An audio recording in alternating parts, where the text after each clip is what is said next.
এখন তো আছে অনেক বেনামাজি, সুদখোর, ঘুষখোর মসজিদের সভাপতির আসন অলঙ্কৃত করে, আছে না নাই? কোরআন থেকে দলিল নেন, মসজিদ নির্মাণ কারা করবে, মসজিদের সাথে রিলেটেড কারা থাকবে, আল্লাহ নিজেই বয়ান দিয়ে দিচ্ছেন। মা কানা লিল মুশরিকিনা আইয়ামুরু মাসাজিদাল্লাহ। কোন মুশরিক এসে আল্লাহর ঘর মসজিদ কি করবে না? আবাদ করবে না। মসজিদ আবাদ করবে মুশরিক না মুসলমান? মুসলমান। কোন মুশরিকের জন্য এটা জায়েজ নেই, বৈধ নয় যে সে আল্লাহর ঘর আবাদ করবে, বরং আবাদ করবে কারা? ইন্নামা ইয়ামুরু মাসাজিদাল্লাহ।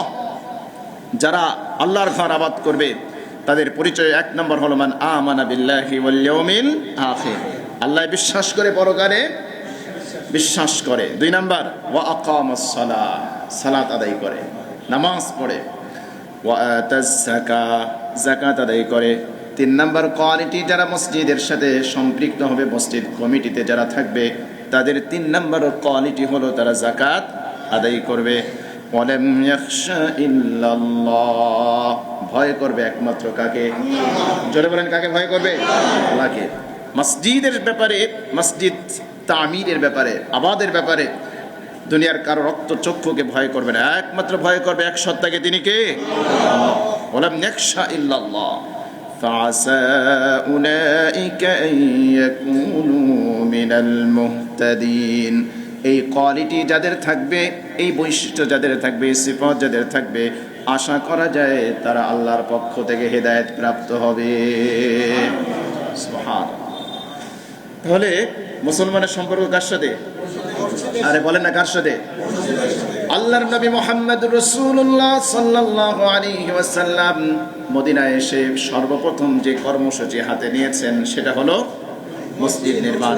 তিনি মসজিদে নববী নির্মাণ করেছেন। মসজিদে নববী তিনি মদিনায় এসে প্রথম কর্মসূচি এটা। আগে নিজের ঘর বাড়ি চিন্তা করেন নাই, আগেই মসজিদ নির্মাণ করেছেন। তো মসজিদের সাথে মুসলমানের হৃদয়ের সম্পর্ক, মসজিদে মুমিনরা আসলে ওই রকম শান্তি পাবে যেরকম মাছ পানির মধ্যে গেলে শান্তি পাবে। পাখিকে যদি খাঁচার ভিতরে বন্দি করেন, পাখি কি শান্তি পায়? ছটফট করে না? মুনাফিক মসজিদে এসে কখনো শান্তি পায় না। মুনাফিক মসজিদে এসে কি পায় না? শান্তি পায় না। কেননা ওর নামাজ কি আল্লাহর জন্য হয়? ওর নামাজ হয় কার জন্য? মানুষকে দেখানোর জন্য। মানুষকে দেখানোর জন্য নামাজ পড়নেওয়ালা মুসল্লি আমাদের সমাজে আছে না? সামনে নির্বাচন আসতেছে, দেখবেন বহু মুসল্লি দেখবেন যাদেরকে অন্য সময় খুঁজেও পাওয়া যায় না, দেখবেন মাথায় মাশাআল্লাহ একেবারে দিব্যি পাঁচকল্লি টুপি। আল্লাহু আকবার। পারলে তাহাজ্জুদের সময় সেও খাদেমদেরকে বাড়ো শুরু করে, দরজা খোল, নামাজ পড়বো। যারা আলহামদুলিল্লাহ কন্টিনিউয়াসলি পড়ে তাদেরকে তো আমরা ওয়েলকাম জানাই, তাদেরকে আমরা স্বাগতম জানাই, তাদের জন্য দোয়া করি। কিন্তু সিজনারি মুসল্লি, যখন ইলেকশন আসে, নির্বাচন আসে, তখন মাশাআল্লাহ গায়ে লম্বা জামা, মাথায় কি সুন্দর টুপি, আর একেবারে বাবার দরবার জিয়ারত করে ওখান থেকে নির্বাচনী প্রচারণা শুরু হয়। আছে না নাই? এই সিজনারি মুসল্লি দরকার নাই। 24 আওয়ার্স আপনাকে মুসলিম হতে হবে।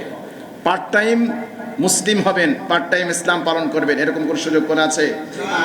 ইয়া আইয়ুহাল্লাযীনা আমানু দুখুলু ফিস সিলমি কাফা ওয়া লা তাত্তাবিউ খুতুওয়াতিশ শাইতান।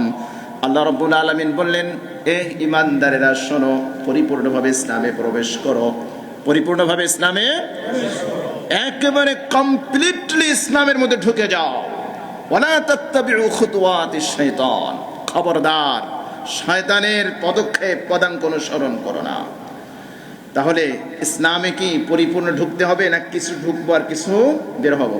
যখন ঢুকবো দেখবো যে সুযোগ যখন আসছে, এখন যদি ইসলামের কথা বলি তাইলে হালুয়া রুটি পাওয়া যাবে, এখন যদি ইসলামের কথা বলি তাহলে নির্বাচনে ভোটটা বেশি পাওয়া যাবে, এজন্য ইসলামের পক্ষে আছে, কোরআনের পক্ষে আছে। আর যখন ইসলামের কথা বললে নিজের স্বার্থ কাটা পড়বে, তখন ইসলামের ধারে কাছেও। এটা কি মুসলমানের পরিচয়? মুসলমান ভেঙে যেতে পারে, কখনো মাথা নত করতে পারে না। 24 আওয়ার্স আমরা কি মুসলিম? 24 আওয়ার্স কি মুসলিম? সব সময় কি? ইয়া আইয়ুহাল্লাযীনা আমানুত্তাকুল্লাহ, হাক্কা তুকাতিহি ওয়া লা তামুতুন্না ইল্লা ওয়া আনতুম মুসলিমুন।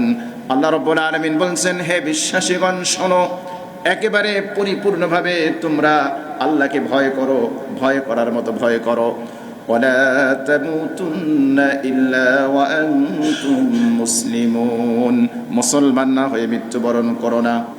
প্রশ্ন হয় না যে আমি তো মুসলমান, তো আল্লাহ আমাকে মুসলমান না হয়ে মৃত্যুবরণ করতে নিষেধ করলেন কেন? ওয়ালা তামুতুন্না ইল্লা ওয়া আনতুম মুসলিমুন, তোমরা মুসলমান, তো মুসলমানদেরকে আল্লাহ বললেন মুসলমান না হয়ে মৃত্যুবরণ করো না। কেন বললেন? তার মানে হচ্ছে ইসলামের উপর অবিচল থাকতে হবে। কি থাকতে হবে? অবিচল থাকতে হবে। মুনাফিকের মতো হেলে দুলে গেলে চলবে? ডানে বামে মুনাফিকের মতো হেলে দুলে চললে চলবে? বাতাস যেদিক থেকে আসবে ওদিকে গা ভাসিয়ে দিব, এটা কার স্বভাব? জোরে বলেন, কার স্বভাব? মুনাফিকের কোয়ালিটি আল্লাহ রাব্বুল আলামিন কোরআনে কারীমের মধ্যে তুলে ধরেছেন। الذين يتربصون بكم فإن كان لكم فتح من الله قالوا ألم نكن معكم। মহাগ্রন্থ কোরআনুল কারীমের সূরা নিসার মধ্যে 141 নম্বর আয়াতে কারিমার মধ্যে আল্লাহ পাক বলেন, আল্লাযীনা তারাব্বাসুনা বিকুম, মুনাফিকরা তোমাদের ক্ষতির অপেক্ষায় থাকে, তোমরা বিপদে পড়বা সে অপেক্ষায় থাকে। মুসলমানরা বিপদে পড়বে, মুসলমানরা দুর্দিনে পড়বে, এই অপেক্ষায় থাকে কি? মুনাফিকরা। ফাইন কানা লাকুম ফাতহুম মিনাল্লাহ, আল্লাহ রাব্বুল আলামিন যদি মুসলমানদেরকে বিজয় দান করেন, ক্বালু আলাম নাকুম মাআকুম, গনিমতের মালের জন্য কাছে গিয়ে নির্লজ্জের মতো বেহায়ার মতো বলে, আলাম নাকুম মাআকুম, আমাদেরকে একটু দাও না, আমরা কি তোমাদের সাথে ছিলাম না? মুসলমানদেরকে যদি আল্লাহ পাক বিজয় দান করেন, তখন যে কি বলে? আলাম নাকুম মাআকুম, আরে আমরা কি তোমাদের সাথে ছিলাম না? আমরা তো তোমাদেরই লোক, আমরা তোমাদেরই লোক। বিজয় যখন আসবে তখন মুনাফিক ওইখানে গিয়ে বলবে, আমরা কত কূটনৈতিক প্রচেষ্টা চালিয়েছি, আপনার কি খবর আছে? আমাদের কারণেই তো আপনার বিজয় হয়েছে। ক্বালু আলাম নাকুম মাআকুম, ভাই কার কথা এটা? আমি কি বানিয়ে বলতেছি? সূরা নিসার 141 নম্বর আয়াত খোলেন। ওয়াইন কানা লিল কাফিরিনা নাসিব, আর যদি বিজয়ের পাল্লাটা কাফেরদের দিকে ঝুঁকে যায়, ক্বালু আলাম নাস্তাহবিদ আলাইকুম ওয়া নামনাকুম মিনাল মুমিনিন, এবার মুনাফিকরা কাফেরদের কাছে গিয়ে বলে, আলাম নাস্তাহবিদ আলাইকুম, আমরা কি তোমাদের উপর প্রবল ছিলাম না, ক্ষমতাধর ছিলাম না? ওয়া নামনাকুম মিনাল মুমিনিন, মুমিনদেরকে কি আমরা ধোঁকা দেই নাই, বাধা দেই নাই? কাফেররা যদি বিজয়ী হয় কাফেরদের কাছে গিয়ে বলে, আরে আমরা তো ক্ষমতাবান ছিলাম, ইচ্ছে করলে তোমাদের বিরুদ্ধে অস্ত্র ধরতে পারতাম, মুমিনের পক্ষ অবলম্বন করতে পারতাম, কিন্তু তা করি নাই। মুমিনদেরকে আমরাই ধোঁকা দিয়েছি, আমরাই বাধা দিয়েছি, আমরাই তাদেরকে ভিন্ন পথে পরিচালিত করেছি, তাদের মধ্যে ফাটল তৈরি করেছি, তাদের মধ্যে বিভাজন তৈরি করে দিয়েছি, তাদের মনোবলকে দুর্বল করে দিয়েছি, তাদের গোপন কথা তোমাদের কাছে পৌঁছিয়ে দিয়েছি। এরকম মুনাফিক আছে না নাই? কাজেই আমাদেরকে আবার মুসলমানের কাতারে গণ্য করো না। কি বলে? আমাদেরকে আবার মুসলমানদের কাতারে গণ্য করো না, আমরা তোমাদের সাথেই আছি।